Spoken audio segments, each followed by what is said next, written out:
I was just perusing through what is going on my phone. Yes. And I saw the Honorable Salasya, the member for Mumias. Yes. Is live streaming the proceedings of the proceedings of the House, recording himself from his seat at the back. Honorable Salasya, is that correct?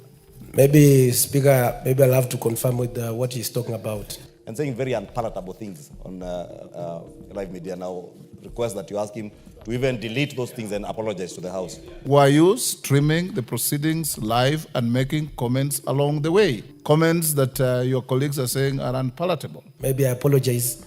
But Mr. Speaker, also, as we people... Order, Honorable Salasya. And the Bible says the greatest word in human relations is one word called sorry. Okay, Mr. Speaker, I apologize and withdraw and delete.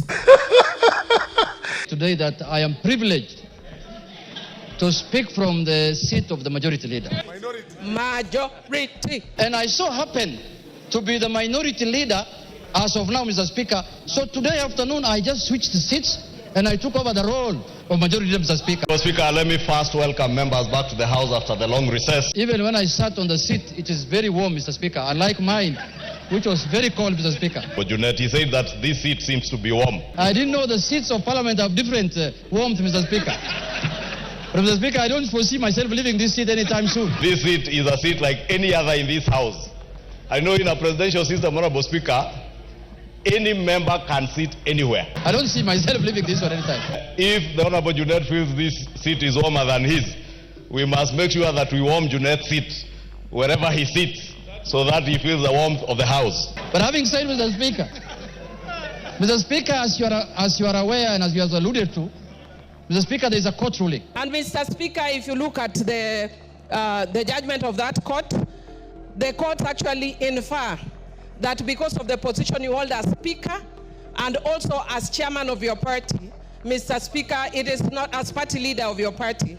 Mr. Speaker, it is not possible for you. To be fair, you are going to be conflicted when you are conducting the matters of this House.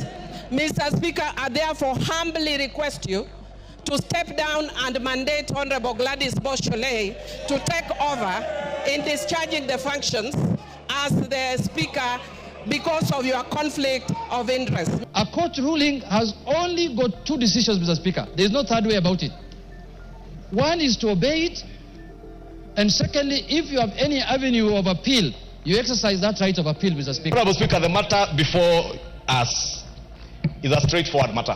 And I want to agree with many of the things that have been said, including what the Honorable Karoli Omondi has just said, that the import of this court ruling has nothing to do with past decisions of this House over the last 2 years. There's no third way about it, Mr. Speaker. And the court ruling, what we went as Azimio after the election, after your decision here, Mr. Speaker, what took us to court was for the court to interpret for us the constitutionality of your decision on who is the majority party and who is the minority party in this House, Mr. Speaker. Decisions of the House, whether it is legislation, whether it is approvals that we make, are not made by a party. Neither are they made as business owned by the leader of the majority. You can't just dash across the floor like that. But what took us to court, we wanted to know, because when we arrived here after the election, we arrived here knowing very well that we are the majority party, Mr. Speaker, and we are the numbers. But midway, we ended up losing numbers through your ruling, Mr. Speaker. And that is what took us to court, to ascertain whether we are the majority and whether we are the minority. And luckily, the court has made its ruling, albeit late, Mr. Speaker. We expected this ruling much earlier than this time, Mr. Speaker. But it is better late than never. The decision arrived, and the decision has said that the Azimio party is the majority party in Parliament, Mr. Speaker. Order.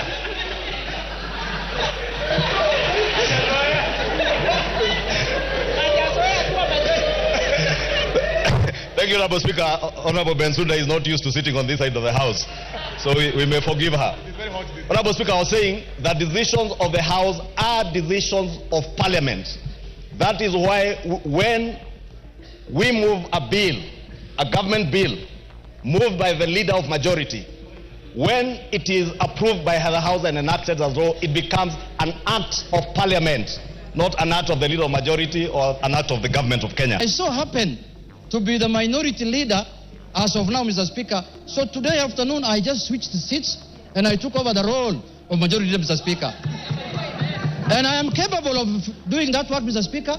I have the capacity, I have the qualifications, I have the capabilities, I have the numbers in the House, Mr. Speaker, to lead, Mr. Speaker. I have everything what it takes, Mr. Speaker, to be the majority leader of this House, Mr. Speaker. Mr. Speaker, because I said I'm not going to go to the merits and demerits of the matter, in concluding, I want to urge that as a parliament, we need to obey court rulings and decisions, even when we don't agree with them. Court rulings are very important, Mr. Speaker. You remember after the election, we disputed the result of the election. We ended up filing a court case in the Supreme Court. The Supreme Court pronounced itself that we did not win the election and the other party won the election, and we abided by it and we respected the court ruling, Mr. Speaker. This court ruling also must be respected, Mr. Speaker. Because it's not like any other court ruling, Mr. Speaker. It's a ruling of the Court of the Republic of Kenya, Mr. Speaker. And Mr. Speaker, I also just want to indicate that you can see my two colleagues are standing next to me. My advice to them in future is to follow a philosophy from my community which says, Telo ikao, telo kumingato. So next time they should do what Honorable Ruku did. Jump if you have to, but take your position the way Honorable Millie has done. Is that part of your point of order? No. This ruling cannot be taken jokingly, Mr. Speaker.